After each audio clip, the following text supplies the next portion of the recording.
siz bilan bizni tutgan ro'zalarimiz, qilgan ibodatlarimizni qay darajada qabul bo'lganligi Ramazondan keyingi to Ramazongacha bo'ladigan amallarimizda ko'rinar ekan. Ro'zadan keyin boshlanar ekan. Siz bilan biz qanaqa ro'zador bo'ldik? Alloh qabul qildimi, yo'qmi? Siz bilan biz jahannamdan ozod bo'ldikmi, yo'qmi? Mana shu hayo amallarimizda sekin ko'rinar ekan. Hech qachon katta ketmaylik.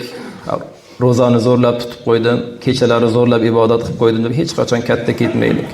Ulug'larimizdan ibrat olaylik. 6 oylab Allohim qadr kechalarini topganlardan qilgin, do'zaxingdan ozod qilganlardan qilgin, rahmatingga erishgan, mag'firatingga erishganlardan qilgin.